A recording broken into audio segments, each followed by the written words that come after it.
ideas. Tazria. Parasha starts out talking about Isha ki tazria v'yaleda zachar. Inshallah, everybody here. A woman has a baby boy, and she's time'ah, and then she brings a korban. She brings a sacrifice afterwards, and then we go straight into the mitzorah, the person that has, we'll call it leprosy. There's an interesting hinuch, sefer hinuch, on the woman's korban that she brings after the childbirth. So the standard, the Gemara says it's nida. Everyone knows. Why does a woman bring a korban after she has a child? So it says the Gemara, because she's swearing up and down when she's in labor, I'm never touching my husband again. This is not worth it. Yeah. How does it say? A moment, 1 minute of pain, 1 minute of pleasure, a lifetime of pain. Yeah. Okay. I'll never do this again. I was thinking about the other one. A moment on the lips, forever on the hips. It's the same idea. Yeah. Which one's worse? I don't know. So she's swearing up and down, I'm not going to do this again. This is too painful. So this says the Gemara, she has to bring korban for cursing her husband now. But the Chinuch says something unbelievable. The Chinuch says the woman brings the korban to give hoda'ah la'akadosh baruch hu, to give thanks to HaKadosh Baruch Hu that he delivered her a child. That's not what the Gemara says. The Gemara says it's a korban hatat. It's called first of all, it's called a hatat, a sin offering in the Torah. And the Gemara says it's brought because she said some nasty things when she's in pain. So where does the Chinuch come off to say this is a hoda'ah? Or is it korban todah? And we do say gomel, which is interesting because she was considered holy. This is korban todah. The Torah says straight out, it's korban hatat. And so I think there's a nice shot here. That has to do with what I spoke about also Friday night. You were here. Isn't it also to bring it the right way? Yeah. Child is not a child until 30 days. So what is she thankful for? Good question. I think I like that question. Let's add it to the list. But I think the answer is David HaMelech says, Odecha Hashem ki anafta bi. This, in my opinion, is one of the most powerful Pesukim in the whole Tanakh for me. It works for me. Odecha Hashem ki anafta bi. I thank you, Hashem, because you made me miserable. Thank you, Hashem, for making me miserable. Odecha Hashem ki anafta bi. What I think is miserable is beautiful. I just didn't realize it. As Yashid Moshe, we say. Midrash says, As Yashid Moshe Bnei Israel. Interesting to start the Shida with the word as, then everybody. I mean, this is another, not that everything is famous, Yuval, but this is another famous question. He says everything's not famous, but I think this one's pretty famous. Why do we start the song with as, which means then, which is a future tense word, when I'm singing now? I should say, Achshav, we should sing the Shida. No, as, then. It's a well-known question. But it means after, as? As means then. It means after also. Yeah, it can mean after. It's kind of a funny way to say it. And so the Midrash says, Moshe Rabbeinu, when he didn't want the job to go to redeem the Jews. For a week, he's fighting with Hashem. I don't want this job. And they're not going to listen to me. And Paro's not going to listen to me. And I'm Aral Sefatayim. I don't know how to speak well. And then he finally caves and he does what Hashem says. And it made it worse. Now you guys got to find your own straw. Get your own tebben. Make your own bricks. It made it worse.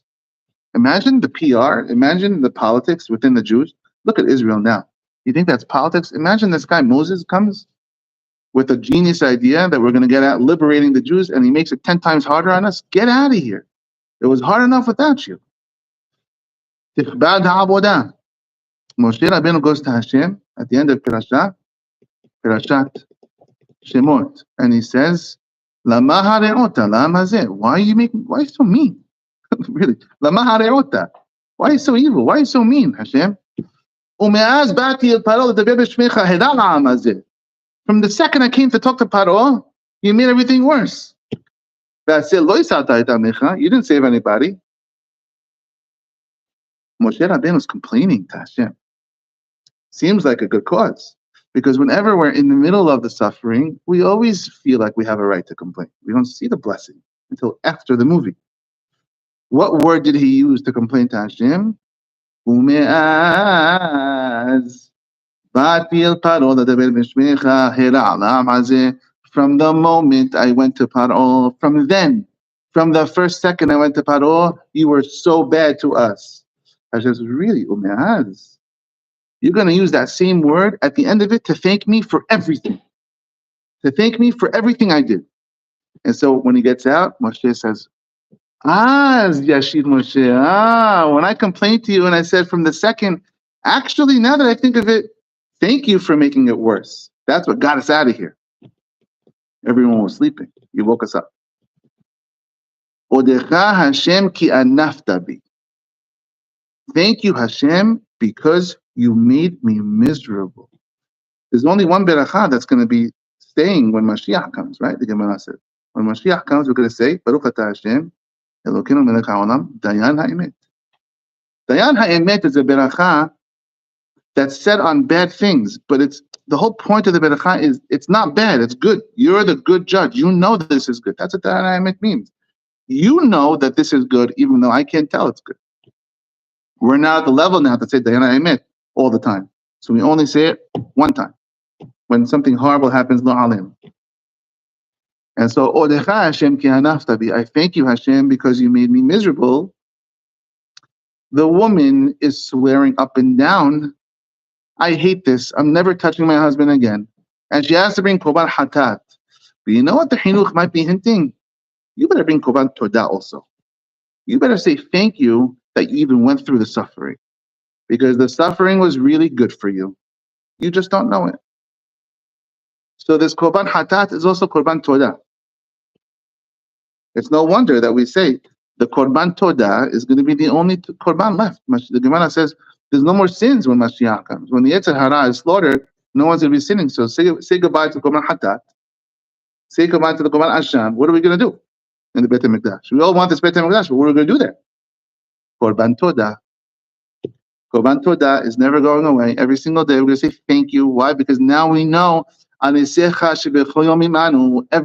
you do is a chesed. I just don't see it now. Then we'll see it. And so Odecha Hashem ki anafta bi. Maybe the Chinuch is saying it's a Korban Todah. It's not a Korban Todah. It is a Korban Hatat because we're still living on this side of the coin, but it's a Hodah. And this ties into what I said Friday night. If you were here, the Hidushei Arim. It says it's a nega sarat. Nega is an affliction. But the same three letters are oneg, enjoyment. And the Hidushei Arim says, it says in the Pasuk, the Kohen checks out the nega and he says, Amad ha-nega be'einav. Did the nega stay in its color, in his eyes? It stayed the same? If it stayed the same, I got to lock you up for another week and quarantine you. Says the Hidushei Arim, Amad ha-nega be'einav. Amad ha-nega be'ayin. Did the ayin change in this word? Right now it's spelled ayin nun gimel. No, it's spelled nun gimel ayin, nega.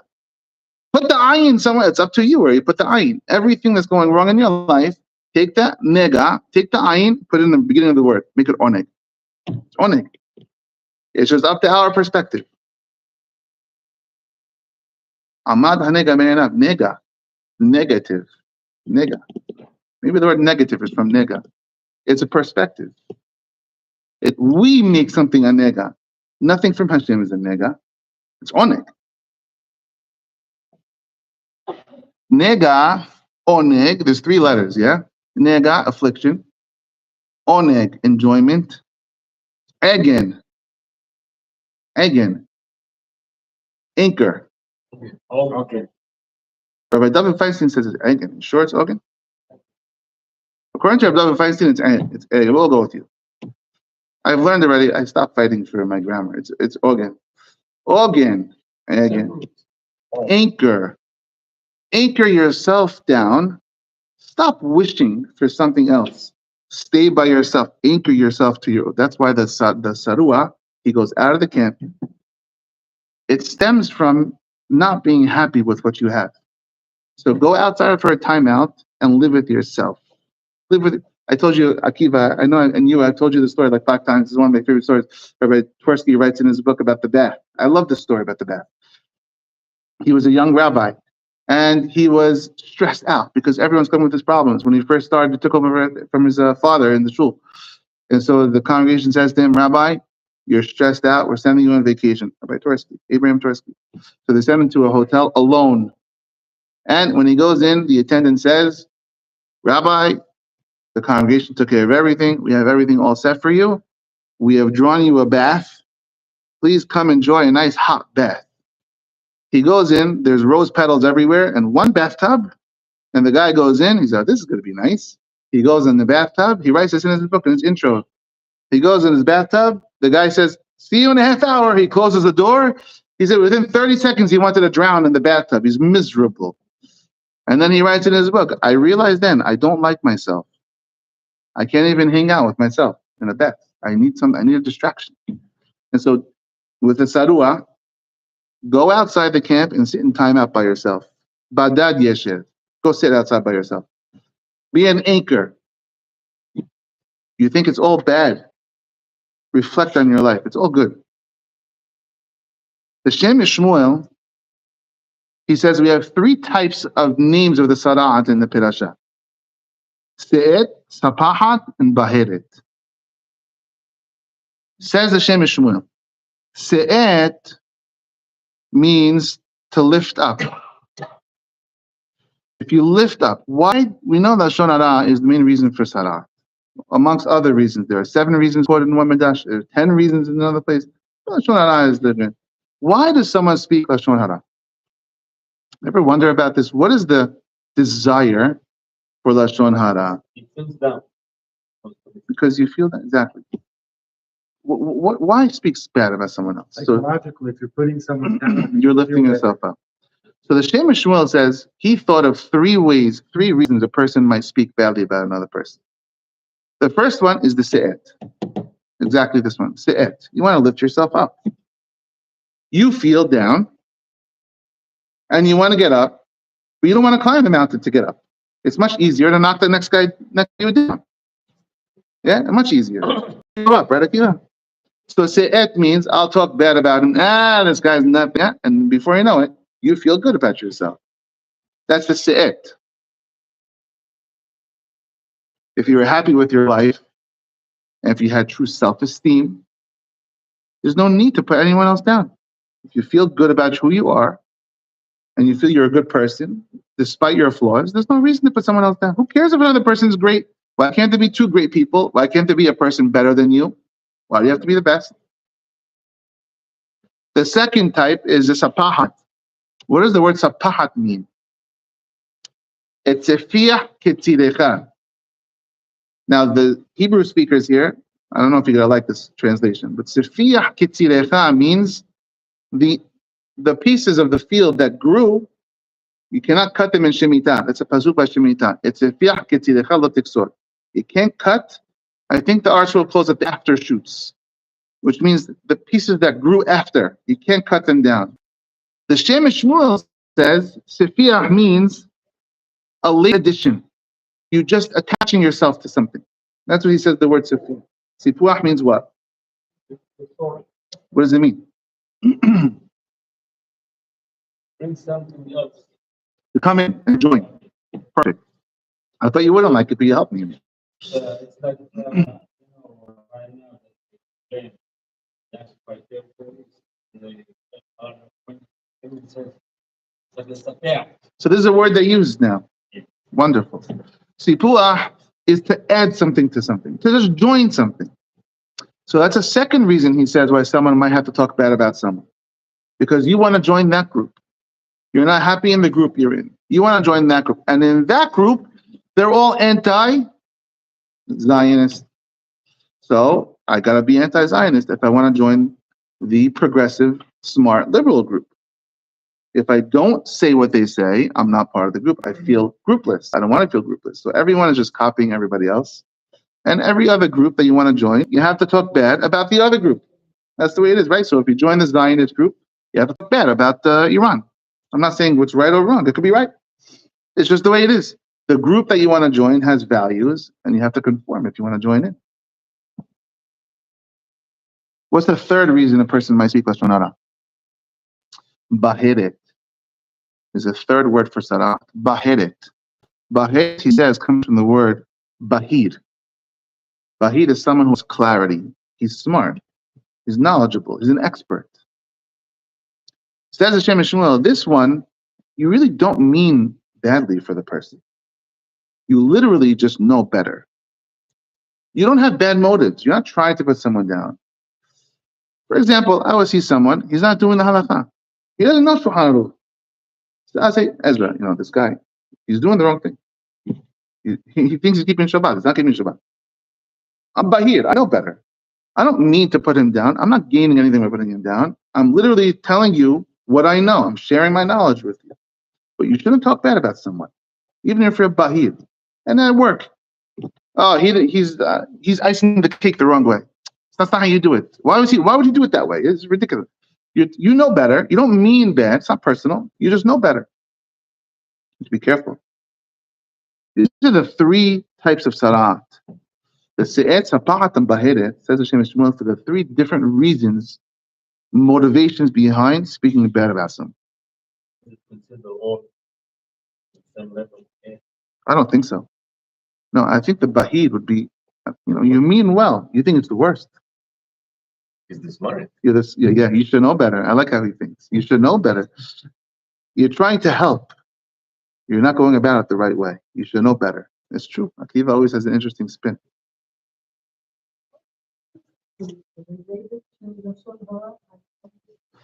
This is just a misorah that we have, a tradition that sarat comes because speaking lashon hara. But it actually makes sense because when you speak lashon hara, you make someone feel alone and alienated. Like, for example, one of my girls will come once in a while crying every day. The girls in a lot of drama in school, yeah, crying. This one said something bad about that. Now she feels that I have no friends. No one's my friend. So you speak bad about someone, you alienated them. They feel all alone, embarrassed. So now you go outside, feel all alone and embarrassed. Now you have the cooties. You have sarah. Everyone walks by, you have to say, no, I'm tameh. You got to kind of talk about it with yourself now. I'm tameh. It's a midah keneged midah. But the motivations behind lashon hara, it's not a physical gratification, really, usually. It's like honor. The Havetz Chaim says, what is kavod and why do we want it so badly? Havetz Chaim says kavod, honor, is above any currency because you'll pay any price for honor. You'll pay billions of dollars for honor. A guy could be very well-meaning and put his name on a building for $500,000. I'm not judging every person that puts their name on a building, but someone who puts their name on a building could do it for the honor, which means you're literally spending $500,000 just so people walk by and see your name. The price that people will pay for honor is priceless. Havetz Chaim says people will work their entire lives just for kavod, just so another person says, wow, you're amazing. It's exactly what Havetz Chaim calls kavod. If you run after kavod, it's going to run away from you. It doesn't want you, right? So why does the Havetz Chaim say kavod, by the way, honor is so amazing? He says because when it comes to honor, you're dealing with a spiritual reward. Kavod is not physical. When someone says to you, you did such an amazing job, you're so amazing, it's not physical. It's not food. You can't eat that. You can't wear that as clothing. It's purely spiritual. That's the reward you're going to get in Shamayim. That's the benefit in Shamayim when Hashem says to you, job well done. That's the spiritual reward in Shamayim. You want to cash that in this world? Don't do that in this world. Did it cash in kavod in this world? Don't do it. If you chase after kavod, says the Havetz Chaim, you lose it in Shamayim, and that's really the reward in Shamayim. And so the motivations between lashon hara is not physical; it's spiritual motivations, and it's really a desire to fit in, and it's really a desire to feel good about yourself. If you boil it down, and that's boiled down, not liking who you are, which means you're not happy with your lot. All the lashon hara that we say, most of a vast majority is going to be because you are not happy with what you have.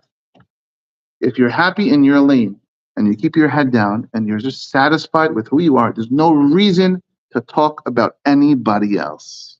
You don't gain by anyone else going down. And that's the same thing of the woman with the baby. You think it's bad, it's really good. Mr. Sara'at, you think you have it bad and you need to put someone down to prop yourself up, you're so wrong. You need to go outside the camp where you can't see or talk about anyone. Just focus on yourself only. Think about your life. When you come back, you should be thinking, my life that I had before this punishment was a pretty good life. I want to go back to it. I don't want anything else. And that's what ties us to the Haftarah, Gehazi. So, raise of hands. Does everybody here know the story of Naaman and Gehazi already? Naaman and no, well, you know it. You know it for sure. All right, so let's do the short version of the story. We won't go too deep. Mordechai, you don't have to raise your hand. Okay, let's do the short version of what's the Haftarah? The Haftarah of this week that we read yesterday is very rare. We don't always read this Haftarah that we read. I hope you read it yesterday. It's not too late. You can still read it. Because usually tazria-not is together. And if it's together, you read Mitzvah. And even if it's not, it's Shabbat HaGadol, it's the Shabbat before Pesach, so the Haftarah is replaced. It's very rare we read this. This week and next week, Haftarah is basically the same story, skipping 2 chapters. But it's the same characters in the story. Read them. What is the story? You have someone named, Elisha. Elisha is the prophet who's a student of Eliyahu Navi. Elisha. Elisha, the student of Elijah. Is it Elisha in English? No, not. No, it's Elisha. Elisha. There was a guy from Aram. His name was Naaman. Naaman was a general. How did he become a general? He was not a very particularly skilled fighter. The king of the Jews, who was a very evil guy, Ahav, who was the husband of Jezebel, they went, Zevel, piece of trash, yeah. His wife was very bad. So Ahav was in battle. Naaman, so she says, and Radak says, Lefitumo. He's just shooting an arrow. He's like, I don't know, I'm aiming. He didn't aim. And happens to be his arrow killed Ahav, the king of the Jews. They saw that and said, wow, you're a mighty warrior. Be our next general. So Aram was a nobody, Naaman was a nobody. He comes to be a big somebody, and he had a big head. He became very arrogant. Naaman, Hashem punished with sara'at. Very rare. Sara'at is only for Jewish people. He was a non-Jew that got sara'at, and it would not go away. And one of the battles, they captured a young girl, a Jewish girl, and they made her the maid in the house. The girl sees the master, he has sara'at, and they can't figure out how to get rid of it. She says, these fools, they don't understand sara'at is not physical, it's spiritual. You're not going to get rid of it with ointments. You need to go to Elisha, the prophet. You need to go to the prophet of the Jews if you want to get rid of this thing. So she tells her master, the mistress, she tells her, you need to go to the Jewish people, go to the prophet and get rid of the sara'at. That's the only way to do it. She tells her husband, he says, fine, I would love to get rid of it. He goes to the king of Aram, non-Jewish king. He says, can I please have permission to have a leave of absence from the military? I want to go visit the Jews and I want to get cured from my tzara'at. The king writes a letter. He calls it a sefer in the Navi, but it's a letter. He writes a letter, and they deliver the letter to the king of the Jews. And the letter says, I am the king of Aram. I request of you, my general, Naaman, I want you to heal him, take care of his tzara'at. I expect you to do us this favor. The king of the Jews sees this, he tears his clothing. He says, this is a setup. I can't get rid of tzara'at. Now, he wasn't too great anyway, this king. He didn't like Elisha, the prophet. He constantly was fighting with him. Elisha sends a messenger to the king and says, why are you tearing your clothes? He wants me. He didn't even get the letter. He wants me. I'm going to help him with the tzara'at. You think there's no Navi? There's a Navi in Israel. There's a prophet. And so Naaman, the king says to Naaman, you need to go to the house of the prophet Elisha and he'll take care of it for you. They bring tons of gifts, food and clothing and wealth and kesef and zahab. And they go to the house and they say, we're here. And Elisha doesn't come out. The general of Aram, the general of the PLO, he doesn't come out. He doesn't come out of his house. He sends the messenger. Go talk to him. Ask him what he wants. He says, what do you want? He says, I'm here for the prophet to heal me.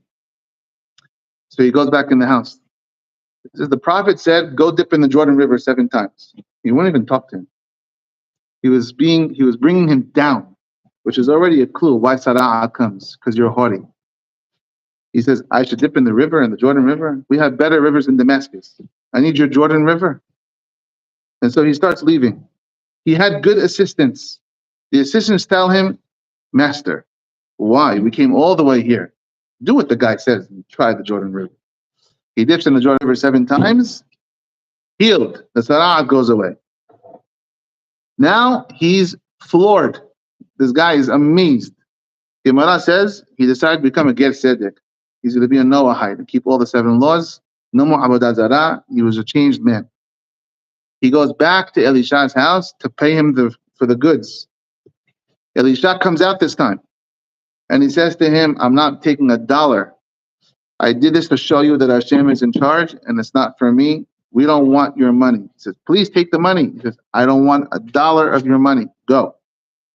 He actually asked him permission. If you read the Haftarah, can I have permission, Elisha? When I go back, I have to bow to the Avodah Zarah 1 time. Otherwise, I'll be in big trouble. But I won't mean it. He says, you have permission. Elisha gave him permission. A Jewish person can never have this permission. You're a non-Jew. You're faking it. You're forced. You have permission. Gehazi. Gehazi was the assistant of Elisha.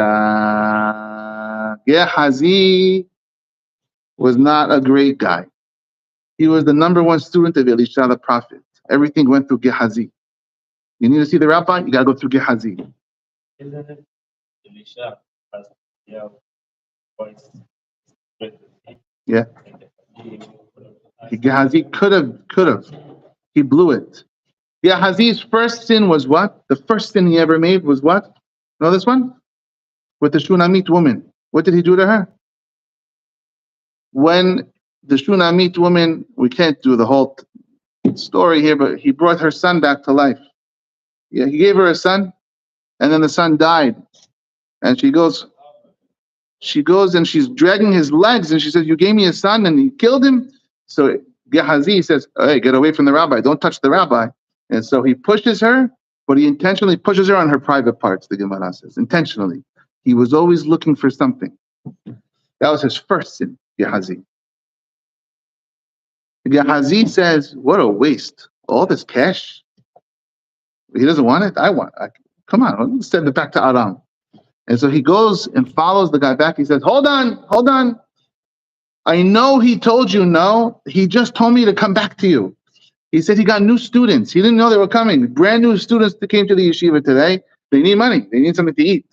So we don't want all of it. No, we just want some of it. That's all. Some. So he says, so Aram says, take double what you wanted. Please. He says, no, I just want what I want. Take double. Okay, I'll take the double. He takes the double.